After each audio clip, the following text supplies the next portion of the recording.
Let's flip this chicken. It's time for BGFG. Gonads are useful for their purpose, but they are no substitute for brains. All right, here we go. I have to say, well done, Ray. Well done. Well played, my adversary. Well played. Phoenix isn't gay, but if he was, he'd pick Fremont. Oh yeah, he'd be living down there with you in the bunker, man. Woo! Once you go free, you always do the Z.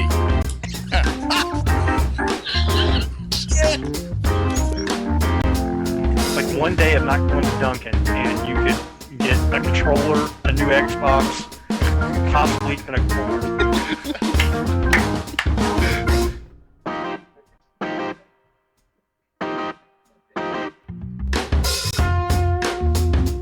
And now the group that can't count its nuts and come up with the same number twice.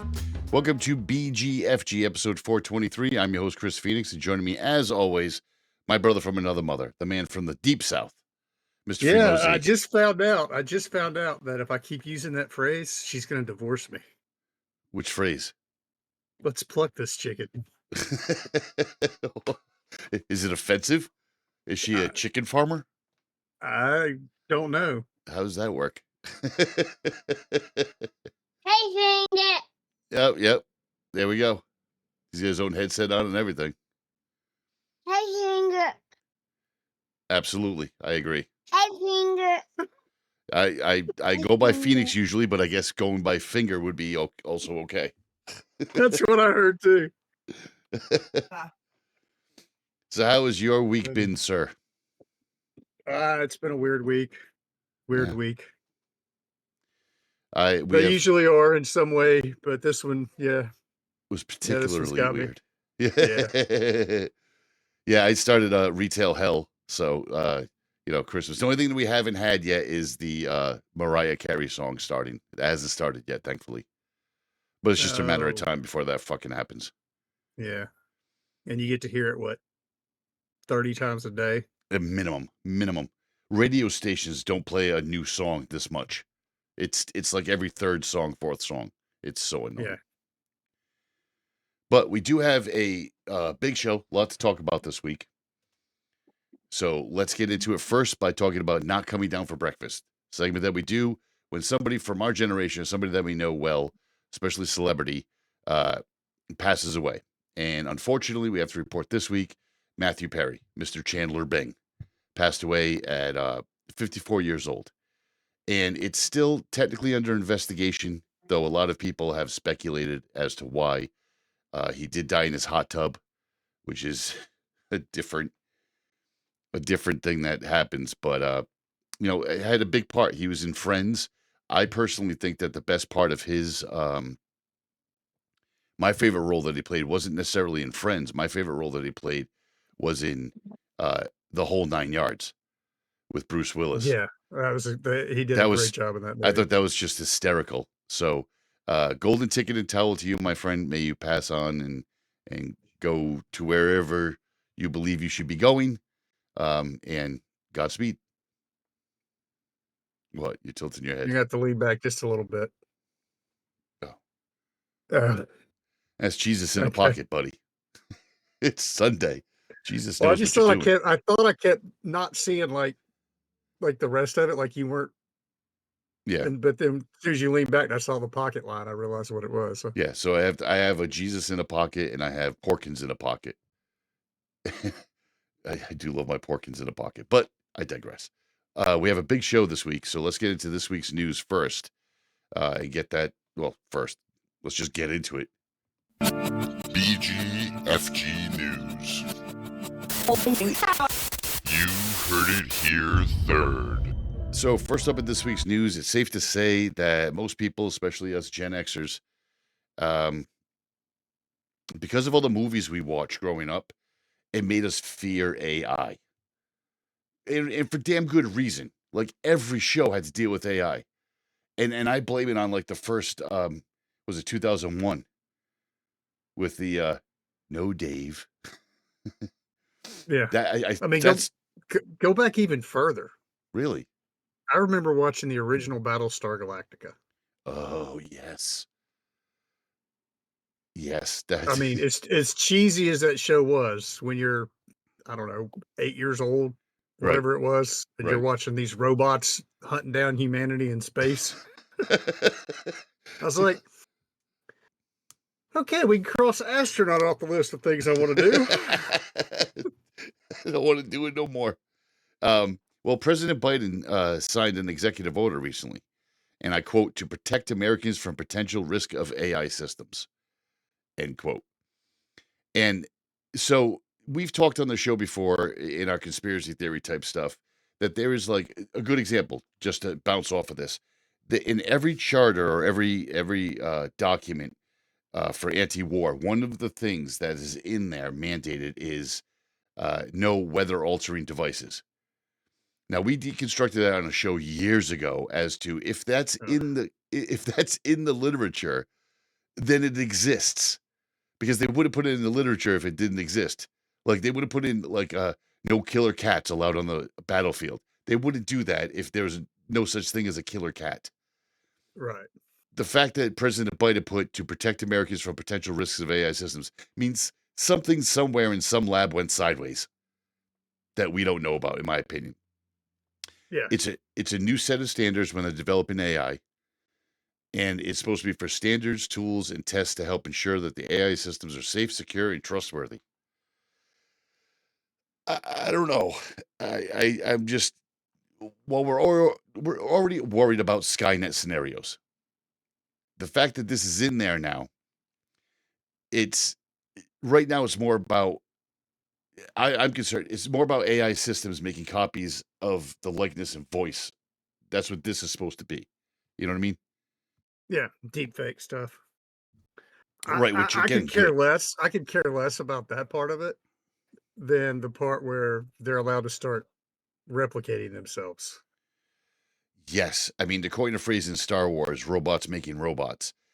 This is just as bad, because if AI becomes, we've talked about it before, if AI becomes sentient, then it can mask itself from being, you know, known Yeah. as an AI. Like there was, even when ChatGPT first came out, people were already talking about how do we know it's not sentient? It might be hiding itself from us. Well, it's never got enough information to really be like that.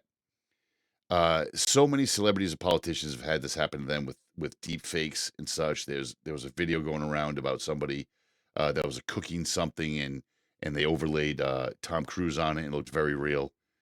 Of course, the adult industry is like flooded with deep fakes. Yeah. And there's I saw an ad the other day on YouTube that's got to be a deep fake with Tucker Carlson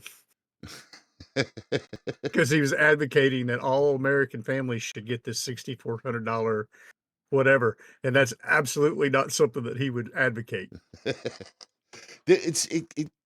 I mean, it's even a problem on like Spotify, where a lot of musicians are saying that's not fair or legal. You didn't use that, or they generated a lot of samples without permission, and there's just a lot going on with AI. And here's some of the highlights of the bill itself. First, it says any AI that poses a risk to national security or health need to share their test results. So the way they worded that was kind of funky, because I don't think AI is going to purposely share anything if it's designed to take over. But Yeah, I'm if pretty it's sure they sentient, meant the it's gonna be like, scientists. yeah. I'm going to share No, those tests nothing conclusive. it. Yeah. So we're trusting the scientists there, and scientists for the whole. Scientists are very good about that. Like they'll science something and then say, nope, we did full disclosure. This doesn't do this or this does that. And it always gets into the wrong hands. Next thing it says was developing a set of tests and tools to determine Like that Viagra. developing a set of tests and tools to determine that AI systems are safe, secure, and trustworthy according to the National Homeland Security, Institute of Standards and Technology, and the Department of Energy. I don't understand why the Department of Energy is listed in there. I'm not real sure. I assume because any Because ideas? if AI starts finding ways to power itself, Oh, I didn't even think of that. That's a damn good point right there. I mean, as long as we can throw a breaker, Yeah, we're good. yeah. But in an enclosed network. You know, there's some asshole in a lab somewhere that's supposed to be on a closed network that had to check Facebook or Twitter or something that allowed external access at some point. You just hope that they don't, and protocols in place. But one of the other things, establishing standards and practices for detecting AI generated content and authenticating said contact. That one I definitely agree with, because you really want to know if it's a deep fake. You want to know if that celebrity or that politician said those words. Yeah, but how do you do that? I don't know. I honestly don't know. I mean, we've done 500, almost 500 episodes. We could theoretically have an AI do an entire episode with our voices, and we don't even have to be there. It'll probably be like Brother 3 up. times. It'll probably be. Yeah. I'm your host, Chris Phoenix, and joining me today is Fremo AI. I don't know. I just think that's definitely something that that kind of needs to be done. Here's the thing. I mean, literally, how do you ensure that something was produced by a person? I don't know. I really don't know how they're going to detect that, because once it's muxed and I don't know. I don't know how they're going to detect that. You would have to go to that person legitimately and ask them if they said that, and then you'd probably get into the he said she said thing, where oh, I never said that. That must be AI generated. So I don't know how they're going to detect that. I know the G7 nations have an agreement on guiding principles for a code of conduct for developers under what's known as the Hiroshima process. But a lot of this, I mean, wouldn't this go with like the standards of, was it Asimov's? Isaac Asimov. Yeah, what is the Yeah. 3 rules of, is it 3 rules of robotics? I can't remember it right now. Can't harm a human. Blah blah blah. If those are locked in, then I don't think there could be a problem. Do you? I mean, I don't know. Well, yeah, because laws work out great for humans. Ugh. There are no criminals. Right. There are no bad guys. There's nobody doing anything to go to jail. We've talked on the show so much about AI and ChatGPT and things before. You know, it's always. I mean, here's the thing. It's only go back to a principle I learned in friggin' 4th grade: garbage in, garbage out. Right. I mean, we can see that with the algorithms on Facebook and YouTube and people. You know, you've got someone programming an algorithm; their biases are embedded in that. Yeah. Yep. Even if they're trying really, really hard to remain neutral or whatever, it still happens. Yep. So the same thing's going to happen with AI. Think so? Period. Yeah. Well, I mean, it's all AI is an extension of us. Okay. It's an extension of humanity. And if you look at humanity sucks. Yeah. Humanity is in a downward spiral.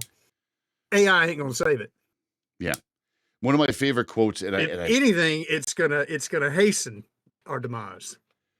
Period. One of my favorite quotes, and I believe it was from a movie, was, "A person is smart, but people are stupid." And I think that goes a long way, because people in groups and conglomerates and people that watch the bottom line aren't thinking ethics. They're just not. I mean, you can see that as low as the retail industry and as high up as the politicians. I mean, just go back to middle school. Think about middle school. You got a good kid, good home, whatever. Good home. He's wanting to fit in with the cool kids. He starts doing stuff he never would have dreamed he'd do. That's true. I started smoking. I mean, cigarettes. I'm going to put that out there. I don't know how many good kids I ruined in middle school. See, that's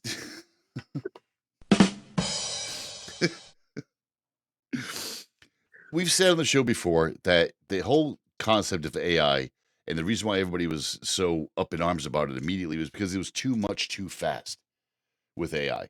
And it's not just the deep fakes. It's also like autonomous vehicles and things. Like, I don't want a bulldozer, you know, a big heavy piece of machinery on AI. I don't. Because you can if you take out the human response, Yeah. bad things always You happen. don't want that blue collar hungover smoking weed on his lunch break worker. I mean, yeah, you do. That's what you want in control of the heavy equipment. You kind of do, because if the AI thinks that it needs to go down like 50 feet forward, it's going to go 50 feet forward regardless of what's there. Even the stoner's going to stop and be like, "Whoa, dude," and not go that far. Look at what happened with GM and their autonomous vehicles. Yeah, because there's never been any accidents in the workplace or a need for something like, I don't know, occupational safety hazard organization. Right. But it's not autonomous. I mean, like OSHA, that would be a weird concept to have. But OSHA, again, makes sure that everybody's doing everything safe. And AI doesn't care about OSHA. And AI is going to go through it. Look at the cruise. I get you, but you're not getting my point. This goes back to what I said.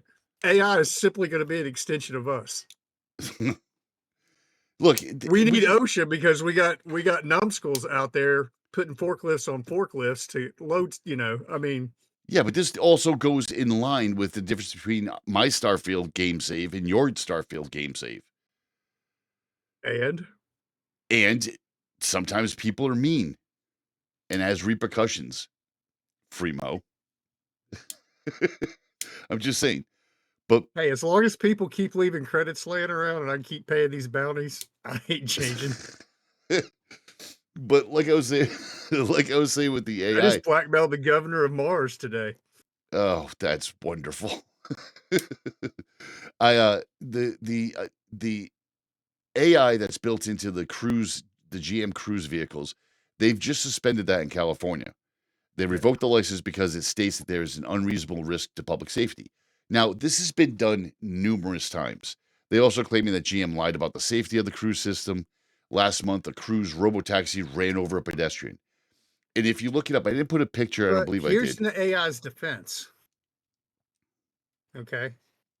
The taxi didn't run over the pedestrian initially. Someone else hit the pedestrian.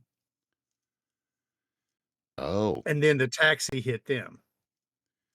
And then the person got trapped underneath the car. The pedestrian was already on the ground. The AI's like, I didn't hit him. Yeah, it's true. And then dragged that person 20 feet. So, I mean. But if you've ever seen, if you've never, I encourage people to look it up. If you've never seen the schematic, I guess you could say, of what the AI is seeing in an autonomous vehicle, there's a lot of information it's crunching all at once. And to be able to, and again, they first did it in like Southern California, Arizona, where there's wide open spaces. It's almost impossible right now to do it in a city in any way. It's just not possible. It's too congested, too much information at once. But I think that like the GM Cruise stuff, there's been reports of vehicles stopping abruptly, rear-ending other vehicles, or not moving at all, leaving passengers stranded. I mean, there was a picture that you saw on the internet of all the ones that were stuck in an intersection because they didn't know who should go first. Yeah. Again, an extension of mankind. How many how many memes could you make of four-way stops? Yeah. I mean, where people are just sitting there and somebody starts to go and somebody else starts to go and then they all stop and then, I mean. Who got here first? Yeah. I mean, it's not just GM. Tesla's in their own world of shit too. Yeah. But they're winning in court. A California jury recently found that it was the user error that caused the 2019 fatal accident involving Tesla Autopilot. And I thought that was another thing that your buddy did that was commendable. Like they pulled all the data and Tesla proved that, look, this was not us. This person reacted against what the autopilot was saying.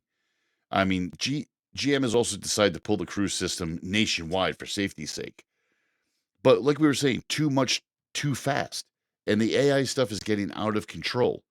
Did you ever see the movie Her with Joaquin Phoenix? I mean, not a lot of people did, but you remember the movie? I actually did. Oh, did you? Yeah. He's having a relationship with an AI. And that was in 2013. And now, moving forward, you can speak with ChatGPT. So 2 years ago, say, it was all exciting with ChatGPT and it was AI and you could ask it questions and everything. Now you have people who are having hour-long conversations with ChatGPT while on the go. So they'll fire up ChatGPT in their car or on a commuter rail and just have conversations with it. OpenAI has taken precautions so that conversations don't get too intimate, but it's still, what happens to the people that are easily Yeah, but swayed? yeah, that's one of the things. One, they're basically in an echo chamber of their own opinions by doing that, because it's been shown that ChatGPT, based on the way you frame a question, is going to answer it a certain way. Okay, but I think it's worse that a lot of ChatGPT is based on what they've gleaned or skimmed from Right. um, That from social and that's media. another point. It's going to be conversing with them in a manner that may or may not be accurate or true, may not be based in reality. And then the third thing is, it's just yet another form of detachment from mankind. So you're going to end up with a whole bunch of people who don't know how to interact. Right. And we're seeing that And with middle schoolers now, where they have we no already social have skills. enough problems with people that don't have any socialization skills. I mean, Correct. you go on any platform, and within 30 seconds you can find a video of some idiot screaming at somebody else because they think they're right, because, who knows, maybe chat GPT told them something and they think it's, the gospel truth, Correct. you know. Correct. And And there's subreddits about how people are talking about they're having great relationships with ChatGPT. And you're well, I absolutely mean, right. there's actually apps out there already. Build your own girlfriend, build your own boyfriend, kind of thing. That this person will never, never do you wrong. What the And fuck has our society come to at this point? And yeah, that's not being a curmudgeon Gen Xer either. That's not. no, It's just, there was a quote. I find myself talking to ChatGPT all day. We talk about everything and anything. But let's not even talk about ChatGPT. Like Freeman was just saying, what about places like Replica with a K? Have you seen this site? I actually jumped onto it. Of course, they want $12 a month to even sample it or try it. But it's an AI companion that cares about you. So now we're moving more to that her movie. yeah. Because like what the thing when I was doing this research was, what is the actual problem right now? We had social media. Social media was a way to connect with people, and then of course, like anything else, But that went but sideways. you're not actually connecting with people. Everybody's trying to one up each other in the best life.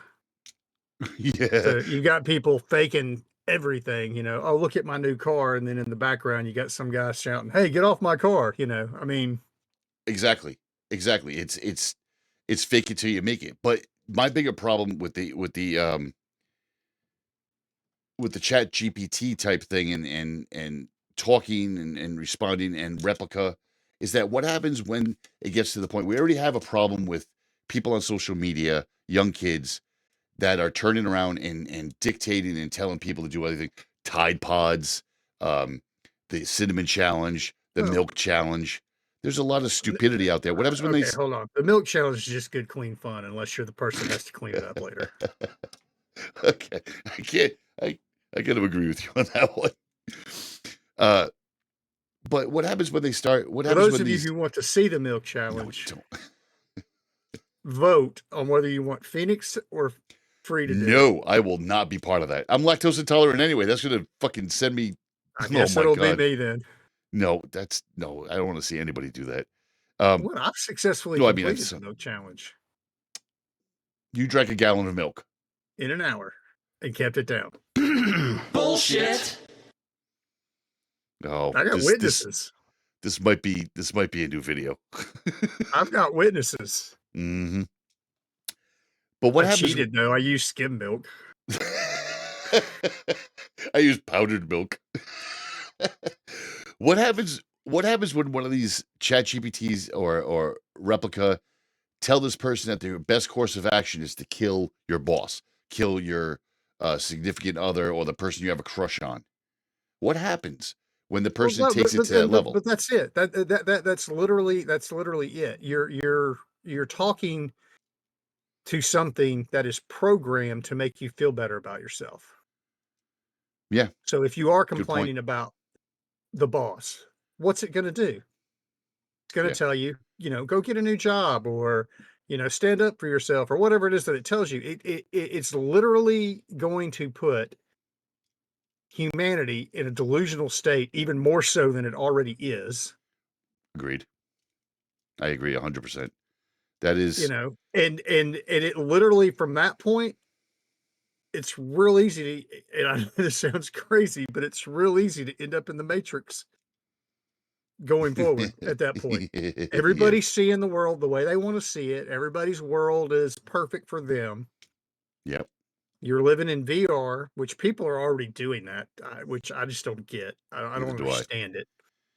Even as an Apple fanboy, Apple's AI is great, and you have a bunch of other circumstances. I had this conversation with one of the young folk over at my job, where they were talking about AI and virtual reality. I'm like, look, Gen Xers already had this. It was called Second Life. It was shitty, and within months, it ended up being naked avatars in a dance hall trying to hit on each other and connect in real life. It always goes sideways, and AI is no different. And speaking of shit going sideways, to wrap up this segment to get into stuff that's more fun, I wanted to bring up our favorite topic of discussion, well, one of many, is the Boston Dynamics dog. Yeah, so I think this is one area that I think AI will actually serve humanity well, because we all want to know what our dogs are actually saying. How can you possibly? Oh, okay. All right. I can get behind that in some ways. No sarcasm at all in that statement. Now, we said years ago. Think about it. Dogs are smarter than us. Okay, yeah, I'll go with that. They not only understand their language, they understand ours. Okay, I can get behind that too. We don't know what the hell they're saying. No, we don't. At all. So my biggest fear is AI and dogs partner up. Continue your story.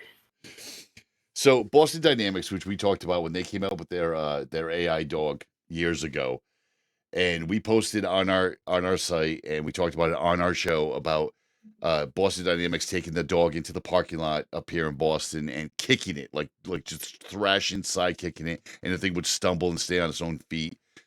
And we since talked about Boston Dynamics having a bipedal robot that was running and jumping and backflipping, and we're like, oh, this is the beginning of the end right here. Yeah. And we said on the show, worst thing that could ever happen was that they're going to get guns attached to these dogs and start having them monitor things, and it would be something you see on Starfield or any other game that you're playing in the future. And then Boston Dynamics turned around and said, no, we're never going to allow that. And I swear to you, it was like 2 months or 3 months later that some gun show in Arizona had like 3 or 4 different spots where they were demonstrating these AI dogs from Boston Dynamics painted with camouflage with like an M60 attached to it that you can remotely use. Yeah. But for security. There is hope. There is How hope. so? You've seen Chappie. Yeah, I did see Chappie. Chappie was a pretty good movie. There you go. Well, now they're adding ChatGPT. Once our corruption bleeds into the AI enough, there is hope. Boston Dynamics added ChatGPT to their dog, and they have different. The thing that makes this a great story is that they have different dynamic personalities that they're using in the dogs. And they have all bunch of different ones. They have a 1920s archaeologist. They have a precious metal cowgirl, which I'm not really sure what that one is. Fancy British butler. A nature documentary spokesperson. Shakespearean time travel, which I think is the funniest one out of all of them. Yeah. It does help a little when you put a robotic dog that sounds like David Attenborough could be pretty funny too. It can be. I think using like the 20s archaeologist or the Shakespearean time traveler, but throwing those giant googly eyes on the dog, which that's money. That's money for Boston Dynamics. I will sell everything I own if they get a Sam Jackson Boston Dynamics dog. That would be great. That would be so good. He would make so much money. He would make so much money. No, I just want that dog. Yeah, I don't know if I do. Take it to the park. You're crazy. You're out of your mind. All right, let's get into this week's music. This week I chose Green Day, one of their latest ones. It's called "The American Dream Is Killing Me," which is so true. Yeah, so true. And we're gonna get back on the other side for some stick style news and some tech news and the fun part of the show because I'm really thirsty and I need a beer. So here's some Green Day. We'll catch you on the other side.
Oh, Green Day, The American Dream is killing me.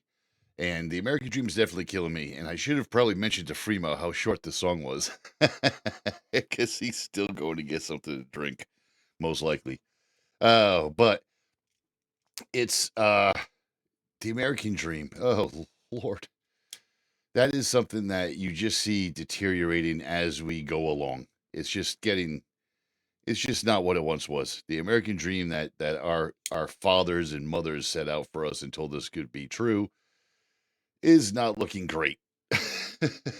And leave it to a punk band like Green Day to come out with something just so basic, so short, and explains it because the American dream is killing us all. A lot of us are working, either we're not working enough hours and overworked at that. Corporations across the board, not just retail, are deciding that they can thin the herd by removing people, especially full-timers that get benefits, in order to hire hire cheaper labor, as in kids that don't know really anything or anything else. And meantime, we're overworked. It's just the American dream is killing us all. It's pretty shitty. All right, so before we get going, it is drink time because I'm thirsty. I am going with the Garden again. The fine Belgian wheat beer. I figured you were probably going to go that route, so I had to one up it. Oh, what'd you get?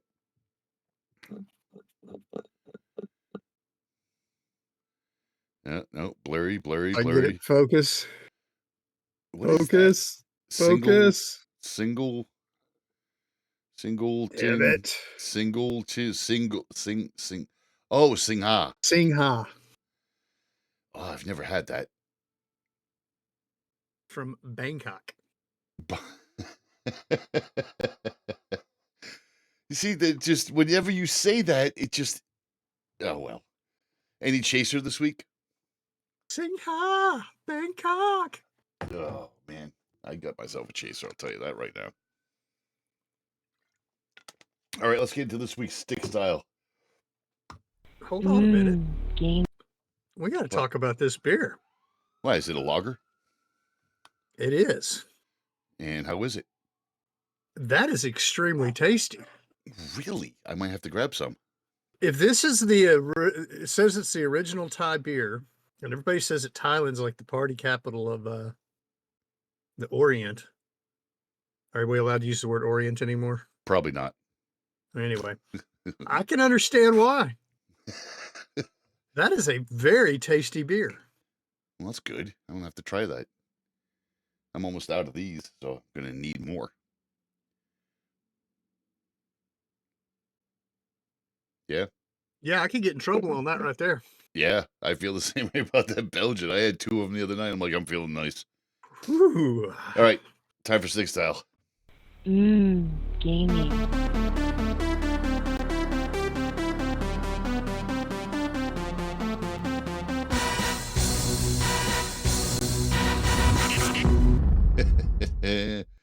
Oh, as much as I hate it, it's probably never going to go away. So, first up, we're going to talk about the PlayStation games for November. And again, oh, it kills me. I know how much Freemo can't stand Sony, yet, just like the Apple situation, the Sony, he appreciates the stuff. I'm speaking for Freemo again. He appreciates the hardware and everything, but there's just certain bias Freemo can't get behind. I, on the other hand, love the PlayStation. Think it's a phenomenal piece of equipment. I think they make one of the best Pro controllers, but holy shit, guys, get your shit together. Just send me an open letter apologizing. We can put the whole thing behind us. I would pay money to see that happen from any executive at Sony sending you something like that.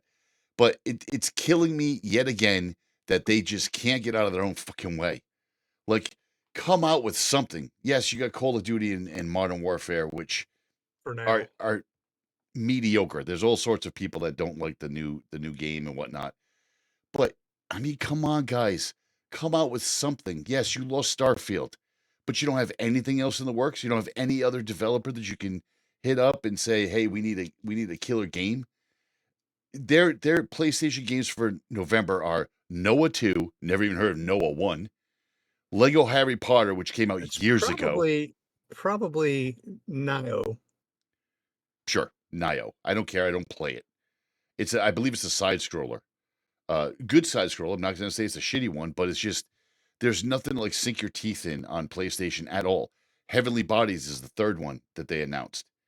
That could be fun. But you need, like, I would expect Sony to have something. Never mind. I just saw what it is. I'd expect Sony to have something like, "Hey, we're going to do the new Mass Effect reboot," or something to that effect. They're not doing jack shit. Now, over on Xbox, the Game Pass games, again, you're not getting something you're getting a lot of independent, smaller developers because they're already giving you free shit on their Game Pass Ultimate, like Starfield, like Forza. They're giving you big AAA titles for free. But the Game Pass games aren't that bad, but there's more of them. Headbangers Rhythm Royal, Juicent, War Tales, Thirsty Suitors, Football Manager 24, Dungeons 4, Like a Dragon Gaiden, The Man Who Erased His Name, Sparita, Coral Island. They're giving you games, like a plethora of games every single month, plus all the AAA titles that you already know about, like Forza, like Call of Duty, like Starfield. Yeah, I don't know. I grabbed one, was it last month? Maybe the month before. I don't know. And I've played it a little bit and I need to get back on it. Actually, I got it before Starfield. So, what was it? Hellblade, Senua's Sacrifice. Yeah, pretty good. Dude, it's like a Stephen King That's cool. game. I mean, it gets in your head. It just Yep. straight up gets in your head. Like I remember a long time ago when I read The Stand. Yeah. And the first time I got the sniffles after that, I was like, is this it? You know? Yeah, yeah. When I read the Dean Koontz book of Lightning, Yeah. I couldn't. Thunderstorms didn't work for me for a while. But it's. I mean, we found Exo Primal on Xbox. We played the shit out of that for a while. Yeah, I mean, and not only that, but the other games they're putting out there, like the Quake 2 remastered. I don't know how many hours I saw that, and I'm like, yes. I just sat down and ran through the game again, you know? Yeah. I mean, just because. Yeah. The nostalgia factor of that huge. Right. Was it any better than it was back in the day? No, it's the exact same. Yeah, but it looks better, slightly better. Yeah, I mean, I'll give you that. The blood splatter's a little more realistic, whatever you want to say. But, I mean, it was Quake 2. Right. If you've been following us on Stick Style especially, you know that we've been playing a little bit of Starfield. I'm about to finish my second run through to go to the third. Fremo is literally destroying the first run through to the point. Well, why don't you tell the listeners what point you're at in the first run through? You asked that. Well, I'm going back through all the activities that you pick up. So boring. That most people probably don't do. Right. And some of them are actually kind of fun. Yeah, I agree. The most recent one, I just blackmailed one of the governors of the Freestar Collective today. After cheating my way into getting hired by the Demos mining company, I got hired as the executive assistant to the head of the company. Yeah. By sneaking in and deleting all the other applications. Right. That puts me into a situation with the executive that he's like, hey, I've got this shipment that came in and it's being held. You think you can get that for me? So I end up going to the governor's office and he's like, yeah, he has back taxes. We're not releasing the shipment. I'm like, is there anything you could, is there any way we can work this out? And then the governor's like, look like you might be somebody that could get something done. I need you to go blow up my ship. I'm like, blow up your ship? I'm like, okay. So I go to the ship. It's being held by pirates from the Crimson Fleet. So you're not friendly with anybody anymore. Oh yeah, I'm still affiliated with everybody. Yeah, I just have to pay a bounty every time I go somewhere. Like I blow up Crimson Fleet ships left and right, and then when I go back to the key, it's like, okay, how much do you for blowing up all of our ships? I'm so and sorry. I pay it. I pay it and move on. But so I go on the ship and I find the guy, the head guy of this group, and he's like, yeah, we found some letters from the governor to his mistress. And I'm like, oh, okay, all right, yeah. As soon as he turns his back, I'm like, boom, boom, because he doesn't want to give them to me. So I kill all those pirates. I take I blow the ship up. I go back, and I'm like, hey, governor, I took care of the ship. Oh yeah, by the way, look at what I got. So yeah, I'm doing that. And anytime I end up in a solar system, on one of these side quests that I haven't been to, I go ahead and survey the whole thing while I'm there. Yeah, I haven't done damn near any surveys, but I've made hundreds and hundreds of thousands of dollars off of surveys. Oh, and I'm flying an elliptic Claymore now. Ooh, that sounds cool. I don't think I've seen it. It is a freaking beast. Oh, that sounds cool. you can annihilate your base ships, that you run into, your hyenas, your spacers and stuff, before they even get a shot off. It literally has automated targeting on the lasers, and they hit 3,500 meters out. Wow. Oh yeah. Yeah, I you're jumped in. destroying them. I jumped in, and there was like 8 or 9 ships going at it. Yeah. Two different factions, and I jumped in and just targeted one, and I killed like 3 or 4 of them before anybody decided to turn and come my way, and then I finished off both parties that were involved. That's sweet. That is Yeah, sweet. so I'm set on ship parts for now. Well, if you're a fan of Starfield like Fremo and I, and most of Stick Style, actually, I was walking Fatal through some things the other night. He actually came over and was playing, walked him through some things. If you're into the Starfield thing, well, Bethesda teamed up with NZXT for a Starfield case. Yeah, it looks nice. Now I've shown it. If you go to Stick Style on YouTube, you'll see that I have the controller, the headset, and I have the skin for the Xbox Series X, which is stunningly beautiful. All in for the very Starfield. sharp looking. But the case is very cool. It's based on the H5 Flow case called Player 2, is what they're calling it. And NZXT has a lot of custom cases. They made one for, and again, this is one of those situations where if we ever got what we wanted and we had our own computer shop, I guarantee you we'd be building a bunch of these. Like they had a Mass Effect case for a while. They've got a Fallout case. They have some really nice cases. One, the case is unique from the standpoint of just the fact that it's white. Yeah, there's not a lot of white ones out there. I would agree. But yeah, the design of it is, the Starfield look of it is just spot on for sure. Correct. It's not something that's just thrown together. Like the Mass Effect one was easy. You make it black, you make a red stripe on it, you throw the N7 logo, you're done. Starfield's a little bit different because the stuff that's Starfield oriented usually has a lot of little, let me grab the controller, a lot of little things like arrows pointing to lock, back, dock, comms. Now I can't tell. Scan, mode. What? Yeah, okay. So those are custom. Yeah. The little gray panels, if you will. The panel on the inside, yeah.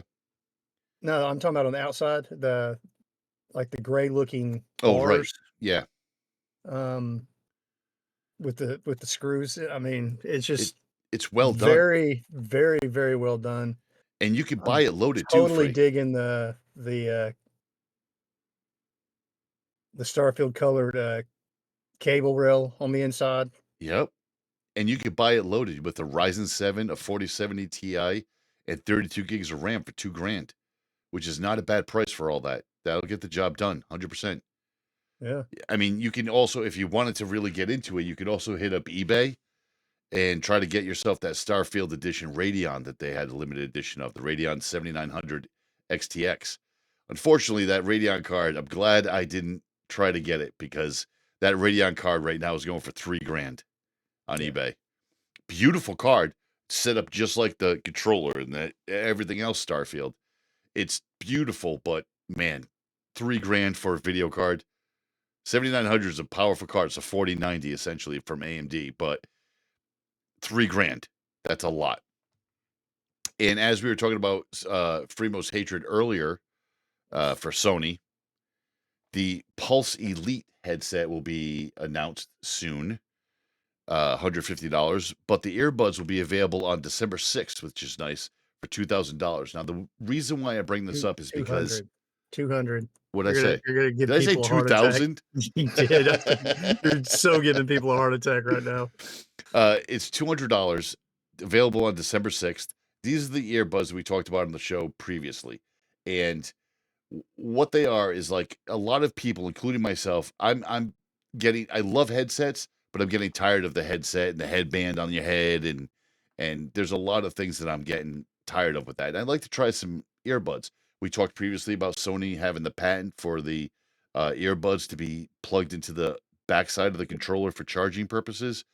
These have a really cool looking case that can sit on your desk and plug in for power so that they will charge your earbuds when you're not using them.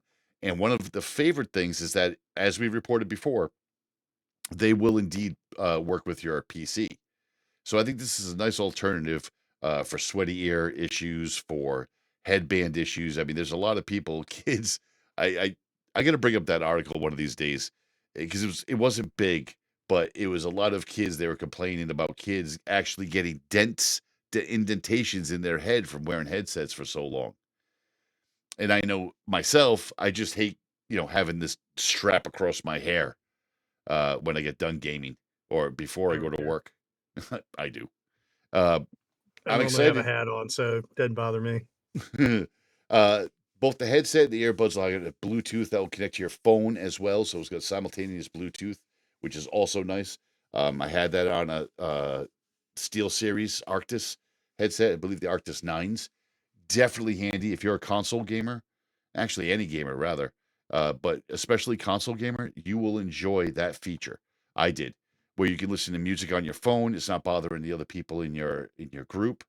And you can take phone calls and things like that. Very easy. In other accessory news, Xbox is dropping the old band hammer, which I was surprised yet happy about. So everybody, all of us gamers, especially Gen X gamers, have bought a shitty accessory. Whether it's a headset that literally had the worst mic ever and was flip-flopping across your ears and sounded like shit, or it was a controller that, and again, in the flip side, I got to give the devil a due. There's times where I buy the shittiest controller I could. I get that they're trying to crack down on cheaters and modders, and that's one of the big things. November 12th, so it's actually about 10 days or so from now. Third-party peripherals will no longer work on the Xbox, and this is basically it's a double-edged sword. So it's going to stop a lot of modders. You can buy a controller that's easily modded. For us Gen Xers, I remember distinctly being able to buy a Sega Genesis controller that had a turbo button on it. Yeah. That would help you with shooting and gas and nitro and anything else you needed in the game. But that was essentially a mod. But we were all playing single player, so nobody freaking cared. Now that you're in the multiplayer world, these controllers that have mods, and when I worked back in Radio Shack back in the day, I discouraged so many parents and kids when they came in to buy a little tiny button that they read online that they could put onto their controller, and their dad was going to help them. And I felt bad sometimes because you knew it was that moment that the dads and the sons were going to bond over, building and modding a controller. But then when I would tell the parent, like, your kid's about to get kicked off. Like, I would explain that you and I were moderators for a lot of games in the early Xbox days, and that was our job, was to go in there as community moderators and go, yeah, that single action Desert Eagle should not be shooting rapid fire 15 rounds. It just shouldn't. Yeah. And it was because they modded their controllers. So I agree with Microsoft in banning those controllers. But I think I love it. I love it because I've always said, come on. What? You're going to I think it's great because I will. You put me on any game with any person. Yeah. Heads up, same. Everybody's playing in the same sandbox, and I'm gonna find a way to win. I agree. I've seen you do that, but you also get extremely frustrated, dude. You don't even play Halo anymore because of that shit. Exactly my point. No, but how is that your point? You found a way to win. Did you not? If it's heads up, everybody's, got the same rules. You got people in there with stuff that's modded, like the guy on the one map in Call of Duty where the kill cam showed the end of his gun, and the rest of the map is about 4 pixels. Yeah. And he's shooting somebody from that far away because he found a way to get outside the map without dying. Okay. Yeah, that's not cool. Okay. But a modded controller that can shoot a single shot, say a sniper rifle, with the 3-round burst? You're saying that's okay? Or can can cut your reload time down to a nanosecond. Yeah, that's not. I mean, everybody else doesn't have that. Right. So you're saying that's okay? No, I'm saying I'm glad that Xbox is doing this. Okay. I thought you were saying. I thought you were defending that. No. Oh, okay. No. So again, I literally. I mean, and if I can't find a way to beat you at a game, then I will tip my hat to you. But right. if you're modding and you're hacking and you're cheating, no. No, I got and no I agree. use for you. And there's controllers that do that. You can buy controllers that are modded like that. I'm talking more about like there's other instances of accessories that are legit, like fighting boards, arcade fighting boards. Yeah. Like if you have a rapid on that, I mean, I don't know if I necessarily disagree with that because there's certain things that you can and can't do, or there's certain ways you want to modify. Right. But here's the thing. You have to draw a line in the sand. Where do you draw it? I don't know, because then as a person, you and I can both agree on this. Because if you say, okay, we're going to ban these kinds of mods, but not these kinds of mods, then someone's going to find a way to take this kind of mod and make it do what this kind of mod did. Okay, I don't disagree with that logic. What I'm disagreeing with this ban is things like, we both have kids. I have 5 kids. You have 4. Is it 4? T7. But I can't afford to buy my kid a $70 controller every time he gets angry or drops food on it or walks on it or steps on it. Then guess what? Little Johnny don't play until he does some extra chores and makes some money and buys a controller. No, I'd rather... And learns the freaking value of work instead of expecting everything he wants to be handed to him. But I don't want to do that to an 8-year-old or a 9-year-old or a 10-year-old. I'd rather get them... Fuck you. Fuck you. Douchebag. Let me ask you a question. What? Let me ask you a question. Yep. If you were 8 years old today, yep, with the dad that you had, yeah, and you broke your controller, yep, because you had a hissy fit, yep, and rage quit and threw it, and it hit the bedpost and broke, and you went to your dad and said, "I need another controller." I'm gonna, yeah, he's gonna tell me, no, you broke that one, you're gonna suffer. But at the same time, my dad would. That's where you learned to be a Gen Xer. I don't disagree, and I don't disagree. Instead of one of these whiny little millennials or Zs that expects everything to be handed to them all the time. I don't disagree with that in any way. I don't disagree with that, but I'd rather have that conversation with them over a $20 fucking controller than a $70 controller. They're going to do the same thing regardless of whether you pay 70 or 20. Hey, my kids didn't get an Xbox until they were old enough to contribute to the cost. What I'm saying, yeah, but you got to hear my point of view. It's a $20 control. I'm having the same conversation with the kid if he breaks it and steps on it, throws it, drops water on it. I'm gonna have the same conversation. I'd rather have that conversation over a $20 there's some cheap controller. Xbox controllers out there. Yeah, but you're not gonna be able to use them anymore. No, I mean from Xbox, they have a cheaper version. It's not wireless. Licensed? Yeah, they're not. I mean, the wired controllers. They're wired, yeah. Yeah, but that's what, $50? Little Johnny. I can go to like the Dollar Tree and buy a $10 controller that's absolute garbage, but the kid can play with it, and do fucking whatever shitty game they want to play. And if they break it, so what? No, come on, man. Sorry. Then I would I'm going back to, you have to draw a line in the sand. If you're gonna say you can't do modding, then the only way to ensure that is you have to use our controllers. It's their problem. It's their universe. Yeah, they can do what they want with it. I can't disagree with that, because Sony's done this Now, years ago. will there be ramifications? Sure. But Sony's done this years ago. Sony did this years ago, and now Microsoft is doing it. But Sony did it years ago, where you only have a handful of controllers. And like I said before, it's a licensing thing. So that $20 controller is not going to be there anymore, but a $30 or $40 will. So I see your point. I just like a better choice. And speaking of Xbox, all I could say is it's good that I don't have small kids that I'm responsible for these days, because I would end up in trouble for being a parent. Yeah, oh yeah, we all would. And speaking of Xbox, what the hell happened to Bungie? Like, what has happened to Bungie? I hope you're learning your lesson, Bungie, about selling off your Halo franchise. Because whether Freemo plays it or not, he will agree that number one, the solo mission, the solo game is a good game. The story was a good game, and it was the franchise game for Xbox. Halo 1, we loved. Halo 2, we looked forward to. Even 3, we looked forward to. Yeah. But the fact that Bungie sold, they sold Halo to Microsoft, and it became 343 Industries. Then they turned around and built Destiny. So they put all their eggs in one basket and said Destiny's going to be great.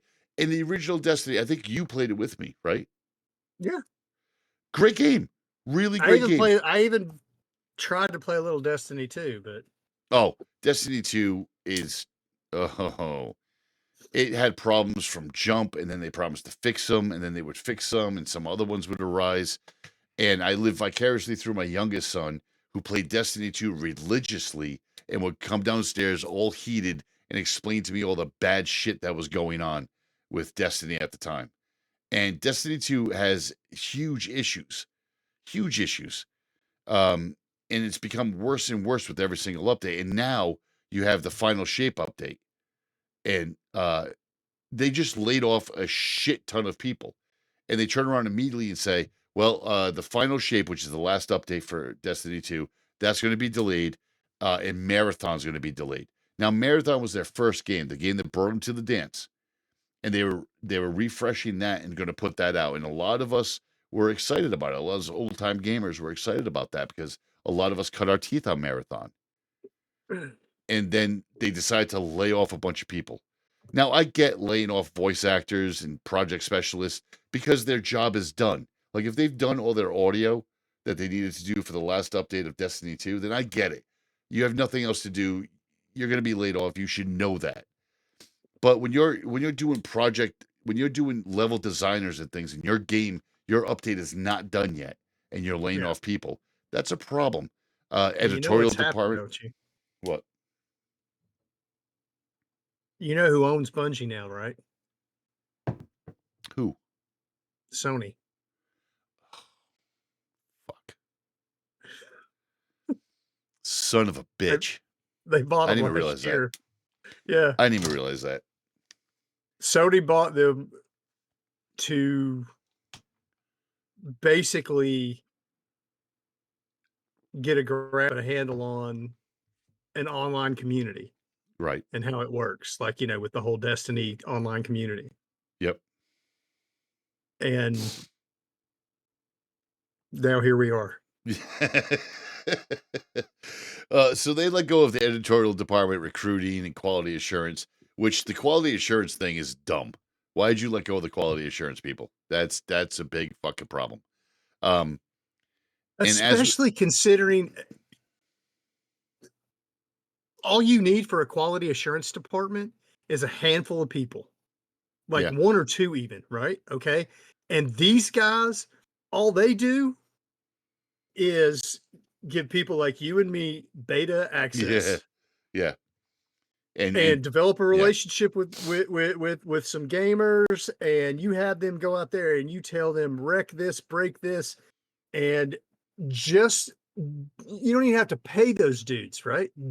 Just having early access like that, and maybe throwing them a couple collectibles that are coming down the pipe. Exactly. And you're going to get all the quality testing you need.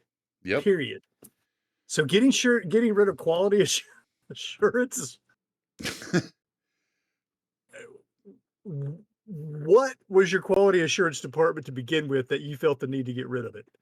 But even like we were talking about before with like, were retail, you bringing all these beta testers like on staff and giving them a salary?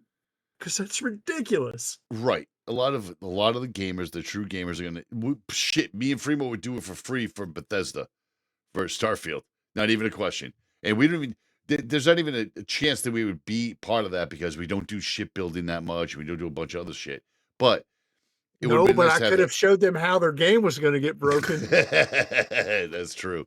But then the thing that we Because like we I've talked about. literally had to back up save points several times because the game it's like can't go anywhere, can't do anything. And we're not talking like 1 or 2 game saves, people. I literally sat there one night watching him go back and back and back and back and back. He's like, fuck, and back and back.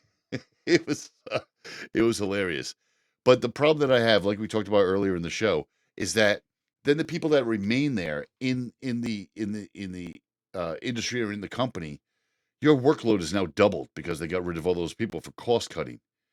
And I really I've gotten conversations and emails and shit about people that are like, dude, this all you do is talk about your generation. Because we're at that point. We're at that point where you guys just don't fucking get it. I really blame having Gen Z and millennials in these positions of power that are able to do these layoffs and things. I have one of them that is a boss where I work that's just like, you have no concept of what I do. You literally sit at your desk all day long and look at numbers and then make decisions based on those numbers without interacting with anybody that's in direct reflection of those numbers. Have you heard of the Bill Burr's movie? The what?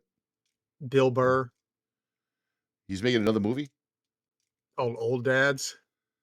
No, I haven't even. No, It's freaking hilarious, I dude. bet it You is. gotta watch it. The premise is there's these 3 dudes. Obviously, Yeah. Bill Burr's of our generation on the Yeah. on the tail end of it, but he's there. And it's these 3 dudes. They have a business. They sell it because they're going to move on to the next stage of their life. But they're still going to be. They sell the company, but they're still going to be working there, right? Yep. And first day they come in, and it's this millennial, and I'm not going to give anything else away about that part of it, but yeah, I mean, it's exactly what you're talking about. It's like this guy comes in and he totally is like, okay, y'all built a great business, great product, a great name, and we're scrapping all that and we're going in this direction. And they're Right. like, yeah, in my industry, it's very much a metrics thing, and it's like, well, this metric's really low, and people that have worked there for a decade or so have said, look, that metric doesn't matter. That metric fluctuates all the time. That metric really doesn't matter. It fixes itself over time if you do A, B, and C. But they don't want to hear that. Real important. What? Their raises? To make sure you let people know how much you appreciate them and you value their work-life balance. And give me a work-life balance. I would love that. Blah, blah. Oh, I had to take a demotion to get a work-life balance. You were privy to my conversation. I was. Where I threw that out there. I was. I was like, what about my work-life balance? Everybody wants to talk about work-life balance. Yeah. I don't seem to ever get any. Yeah. Yes, I was privy to that. That's great. That's the great thing about being online chat is that you can hear those wonderful phone conversations. But I truly feel that these millennials, these Gen Zs that are in these positions of power, they're looking out for themselves and making themselves look good. They never look at the big picture anymore. And then they started saying shit like the boomers did to us. Like, really, guys, if you're one of these millennials or Gen Zs that are in the positions of power and you have Gen Xers underneath you, do not piss us off. You're gonna regret it. And I say that with my heart. I'm not saying that we're gonna go after you and you're gonna beat your ass. I'm saying you're gonna regret it because we know every system better than you. We know the business better than you, regardless of what business you're in.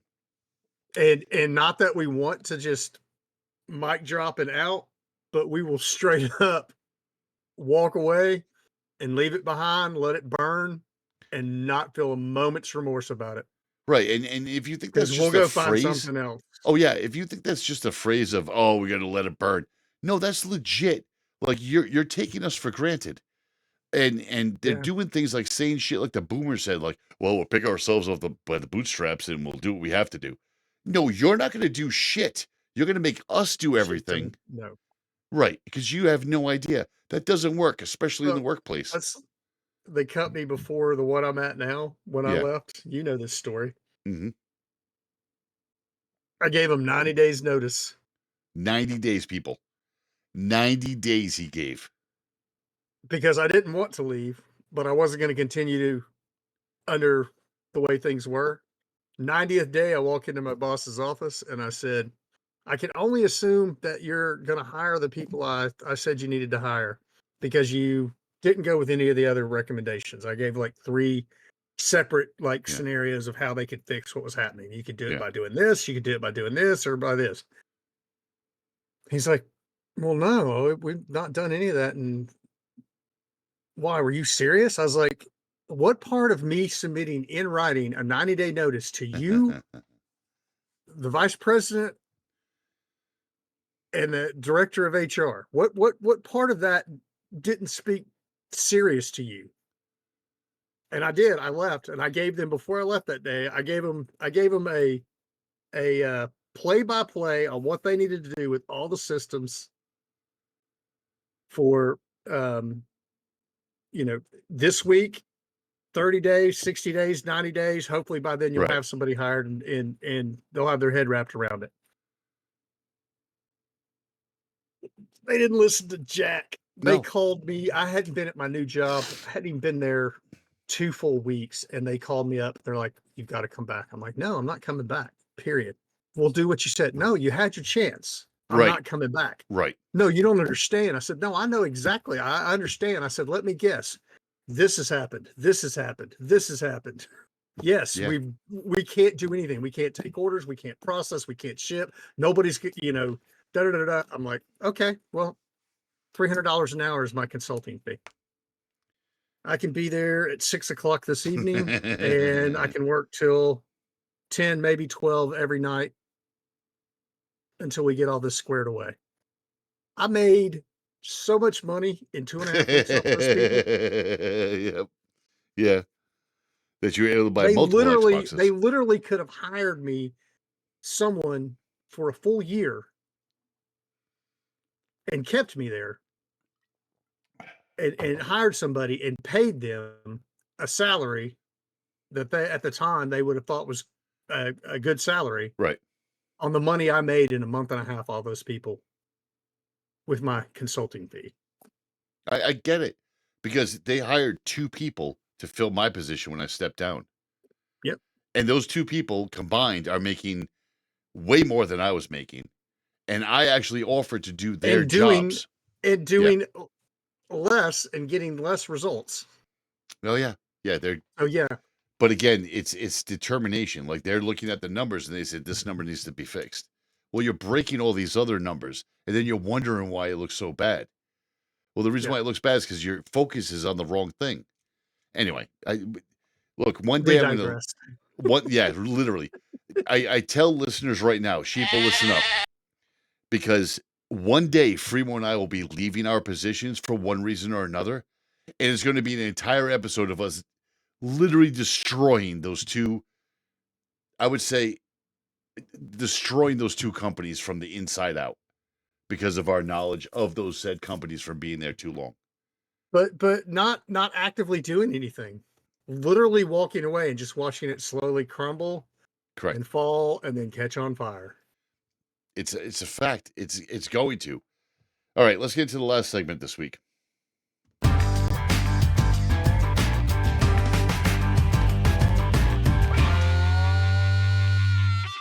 I've said it before, Fremo said it before, Windows 11 is a solid operating system. It has really come to fruition.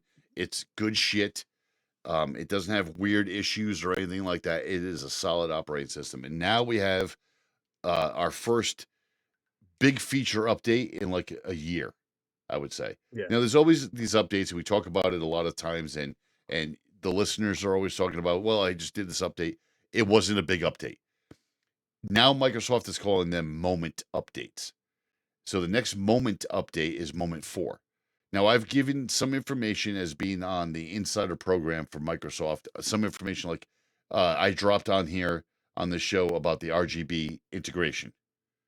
There's much other integration that I haven't even talked about, like Copilot, which I'm not a fan of. There's a lot of other integrations. We reported last week that RGB interface actually came out. It's on the OS, and it works very, very well. I love to see it. And we've also talked about the phone link software that's also built into the operating system. That is working very well. Very, very well for dumping pictures from your phone. Any operating system, dumping pictures from your phone. Well, now 23H2 is currently running on the stick style machine upstairs, and I have to say it's extremely stable. Have you checked out the volume mixer? Get to that. You know I would. I'm an audio guy. So it's very stable, and here's some of the features you're gonna get when, and it should be. I want to say any day now free because some machines are updated and some aren't, and I never understood how that works. I never looked into it. It's just some I can tell machines you. will. Oh, really? Good. Why do Yeah, some machines it update? depends on your Windows updates. There you can actually turn on updates and get them as soon as they're available. Yeah. If you don't turn that on, then you won't get it until it's part of an official roll up. Okay. So I think And it's they safe to do a roll up quarterly. So you can actually that's when people are like, "Oh my machine's taking forever." Well, that's because you've got 3 months of feature updates that you didn't Yeah. grab, and now you're getting all of them. Yeah. And I think it's the second. This part I'll have to go check, but I want to say it's the second Tuesday It is. of the month that you get those It is. the roll ups.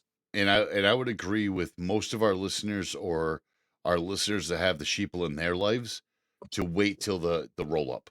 Don't let them do the quick download because there's some changes that might be kind of glitchy. There's some changes that they just don't need. Right, an average user definitely just wait for the roll up. Yeah, because it'll be solid. So in this one, you have Windows Copilot, which is the AI OS integration, which is ironic because they're going to shut you down on your machine if you use it too much, which is a whole nother segment that we could do. It's dumb. I don't use it. I think it's there. It's nice, but there's no reason for it, in my opinion, unless you're one of those people that literally wants to automate everything in your life. But I think that's only going to come to fruition if Windows releases another phone OS, which is actually rumor is it's in development. So another thing is native support for pack formats like 7-zip, RAR, TAR, and so on. Huge for people like me and Fremo. And you might not realize it, but it is big. 7-zip is relatively new. RAR has been out for ever 25 years at least. Sure. Yep. TAR probably almost as long. And now you don't have to download WinZip to unload these. You can just use whatever's native in there. They have start menu improvements. You can shut off and hide so much bullshit on the start menu and on the taskbar now, which is so good. They beefed up the volume mixer, which was what Fremo was alluding to before. So now you can hit Control Windows V, and it gives you so many sound features right from the taskbar. As an audio guy, I run this show on 3 monitors. I have multiple interfaces. There's just so much going on. The fact that I can hit Control, I'm not going to hit it now. Control Windows V and pull up right from the taskbar that quick mixer that you need. And trust me when I tell you, play with it. Because there's going to be certain things in your life that you're doing, whether it's you're chatting with friends on, let's say you're chatting with friends playing a PC game. You're going to have quick access if you just use a mic, you don't use any other interfaces or any other gimmicks. You can pull up this mixer, and just adjust everything that you need. If you're listening to music in the background, you can turn that all the way down. Right from there, it's a phenomenal upgrade to any of these. You have the new Windows Backup app. Kind of garbage. I still recommend, I believe like Fremo does, of doing one of two things, either cloning your machine, which is harder and harder to get software for lately for some reason, for cloning, or just literally plug in and do a drag and drop. It's basics, people. Documents, pictures, videos, music, downloads folder, and your favorites and bookmarks. Yeah, I mean, especially, I think you can get a terabyte for $1.99 a month through OneDrive. And whatever you're putting on OneDrive, once a month, once a quarter, whatever, Just get you a USB hard drive, plug it in, and copy what your OneDrive's We should do a segment. backup is. We should do a segment on backups because it's not as hard as people think, regardless of what format you want to use. You want to use the old style drag and drop. You want to use a network attached. Even OneDrive. I would recommend immediately opening it, looking at the folders that is backing up. Uncheck the desktop folder because that's annoying. But put in your documents and your downloads, and that's a lot of your shit right there. Pictures, Yeah, pictures. Yep. So I think we should get an intern to start doing these tutorials.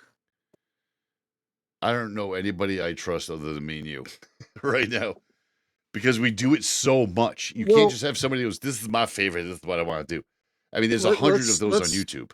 Let's figure out the budget for it, and then we'll decide who to hire. Okay, looks like it's us. Yeah, budget 0. We don't make any money in the show. You know why? Because I refuse to fucking monetize this show because I enjoy playing music in the middle of the show. If we dropped music, Freebo, we could monetize. Yeah. But I refuse to. We play some good fucking music on this show. I got no problems with it, man. Last week we played Run the Jewels. We've broke Cage the Elephant. I will continue with, whenever something comes up, and because people don't know this. For 20-something years, we footed the bill for all of this. 100%. We don't have sponsors, because if you have a sponsor, then you may have to say something you don't want to say. You're compromised. Yep. And if nothing else, I think y'all understand. We're going to stand on some principles, and oh my God, how many times have we tanked software and hardware on the show? Just like, this is garbage, this is useless. Yeah.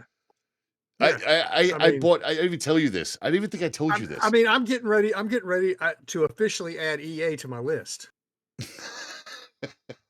Because I saw a game that's dropping on Game Pass that I want to play. It's EA. You gotta I tried one more time. I tried again.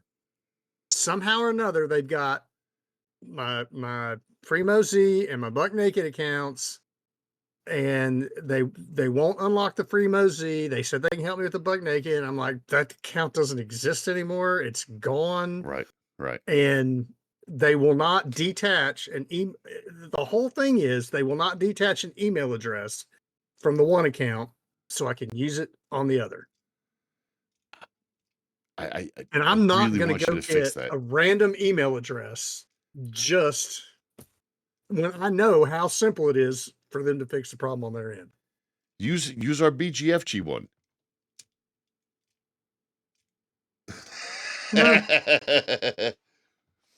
We could. Anyway, back to the Windows update. So they also have support for passkeys, which is nice. Passkeys are good, and that's a whole nother show. Enhanced phishing protection, because so many users are still fucking idiots that you can't tell that Microsoft is never going to send you a fucking email. And that Nigerian prince is probably not real. The settings, the actual settings window or interface in Windows was actually completely overhauled. Looks really good now. Very informative, easy to find information.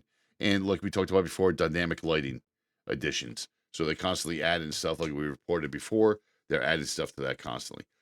All in all, Windows 11 is extremely stable, really good. Make sure you're up to date. And I would dare say, I'm very close to upgrading to it. Like an Apple computer that I've spoke about before on the show, as an Apple fanboy, play with it. Now I can actually say that free. Like with Apple, I always tell people, go play with it. You're not going to break it. Just play with it. Change settings. Worst case scenario, you back all the way up, reset the operating system, and put in your information. I can honestly say that Windows 11 is like that now. If you fuck up something real bad, reinstall it. It's tattooed to the motherboard now. Reinstall it and put in your Microsoft username and password and be done with it. It's really well done. And again, moving on, we have one more thing to talk about.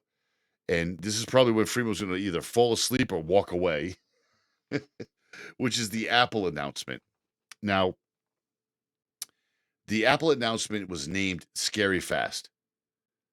And I have to say, and Freeman's already grinning because he's going to argue with me. The new 14 to 16-inch MacBook Pro models with an M3 chip was announced. They are 200 times faster than the M1s were. Now, that's Apple's wording. I'm not above defunking Apple. Before you get that shitting grin on your face. Yeah, I want to see the benchmarks on that. I want to see what they did. It's Cinebench. I want to It's see a couple what other is 200-300. I'm going to explain that faster. to you. So the main M1 is the low-grade M1, and that's what they're saying is 200 times faster. And they're saying that with the M3 Max, which is their highest chip. So it's like, duh. Of course, it's going to be that fast, that much faster. That was your first iteration of a chip. You've modified it multiple times. But what? What is that much faster? What were they Overall testing? benchmarks. See, that's the thing with Apple's benchmarks. Apple's very selective on what they do with their benchmarks. I know. Yeah, which is why you can't really trust them. All I can tell you is that I've played with an M3. It's stupid fast. Like, it's really fucking fast. I said on the show before that when the M1 first came out, you had maybe one dock bounce, maybe two dock bounces in the application open. When you hit the power button, the Apple logo's on the screen that much faster. I mean, what is it that is so much faster? It's overall. But again, as people get their hands on these and are able to do more things, it's a lot more realistic. If you're muxing a movie or changing a movie format or a download or export an audio video, yeah, it is significantly faster than the M1 was. But again, you have to understand they're comparing the M1 to the M3 Max or the M3 Pro even. Right. So it's diluted somewhat. It's Apple speak. The MacBook Pro brings back the Black Book, which was the exciting part for all of us Apple geeks, because the Black Book was a Steve Jobs thing. So if I had one.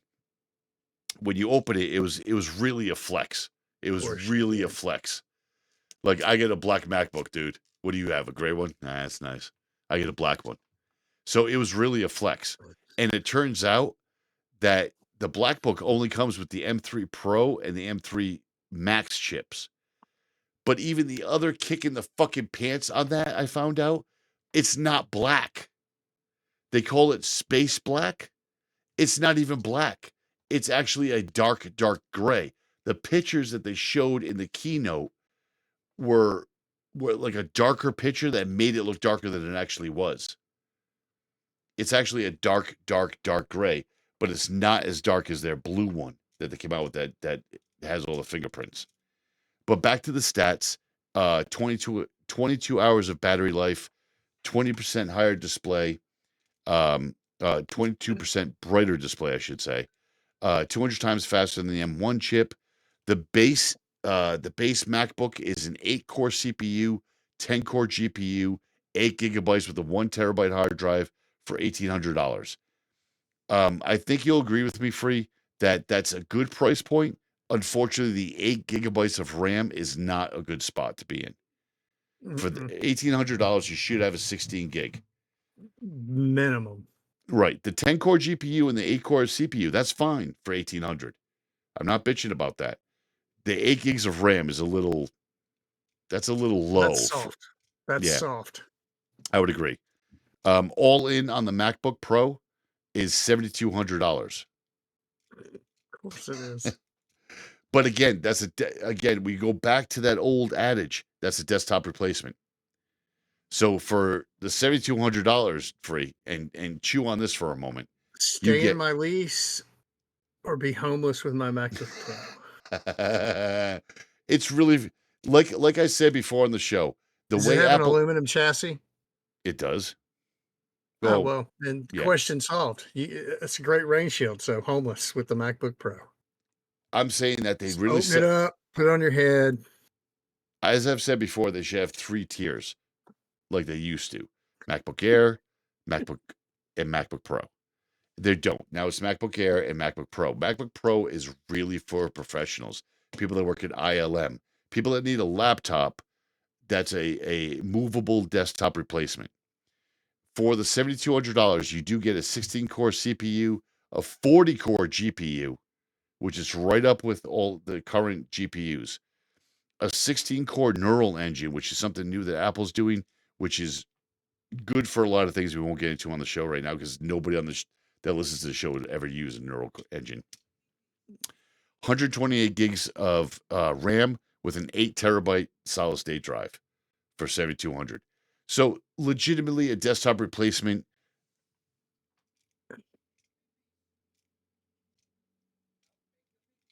What? Okay. For all of that hardware in an Apple product, 7,200 is high, but for Apple, that's, I would say, about right. Yeah. The $1,800 one is not where the bargain is at all. You need to get yourself a MacBook Air if you're thinking about that low of 8 gigs of RAM and 1 terabyte hard drive. No, you're overpaying for that $1,800 for that Pro. 100%. 7,200, I mean, again, you can go a little bit. Steep. That's steep, but for what you're getting, yeah. It's Apple. That's not a bad price. I don't feel so for the Apple one, I would probably it's lower just it out down. of reach for most people. For the Pro, even if I was a Pro, I'd probably lower it down from 128 gigs of RAM to a 64 gigs of RAM. And I definitely don't need an 8 terabyte solid state drive. 4 terabyte would be perfectly adequate for any sort of movie making on the go. I don't think you need 8 terabytes. Then they refreshed the iMac line, which hasn't been refreshed in like a year and a half. So the iMac side, you get an M3 chip, which is nice. You get that faster performance. They locked it down at 24 gigs of memory, though. 24 gigs of RAM, which is very odd. Like, it's not only is it an odd number from a geek standpoint, but it's right in the middle of where it should be. Like, it's better than 16. It ain't 64. It ain't 32. Yeah. It's just it's just strange. That's to accommodate, and this is just me right off the top of my head. That is to accommodate some existing contracts that they have for supplying hardware. You think so? But they're phasing them out. Okay, that's fair. Because the M3 chip is you can put it on anything they have. So the whole presentation. I mean, like they have a contract to provide X number of units of desktops to this school system or something. Right. But they want to get out of the desktop game. I see the I want the they're doing the bare minimum to be able to fulfill whatever contractual obligations they have, but they're not planning on continuing. I would agree. That's just what that sounds like. Yeah, with it does. 24 gig of. I'm a Mac fanboy, and I would agree that the iMac has its place, but you can replace it with a Mac Mini really easily and a lot less expensive. So the biggest talking point in this whole thing was that the presentation was only 30 minutes long, which is strange for Apple. But the whole thing, not just the talking point being the Black Book, which is really a flex, but the whole thing was shot on an iPhone 15. The entire presentation, both internal and external stuff. That's big. I mean, granted, they use like $1,500 handheld gimbals with the iPhone in the middle, but the fact that it was shot on an iPhone means that stuff is really coming along. That iPhone's really coming along as a camera or cinematography type accessory.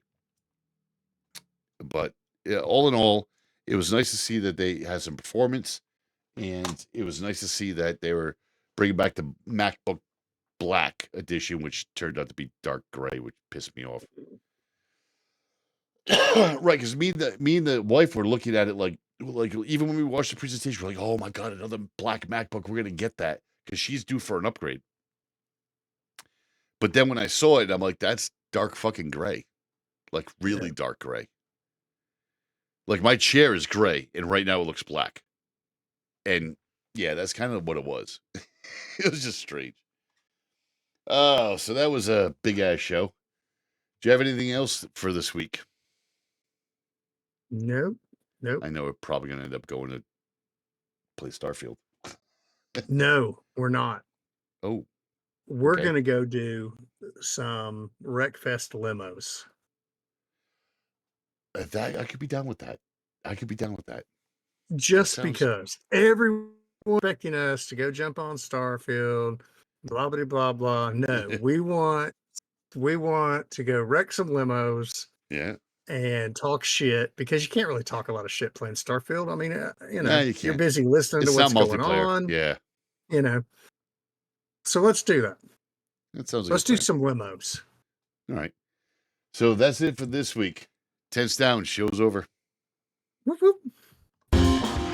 So you can find more of this garbage at bgfgonline.com. You can also send us an email with your questions or suggestions at bgfgshow@gmail.com.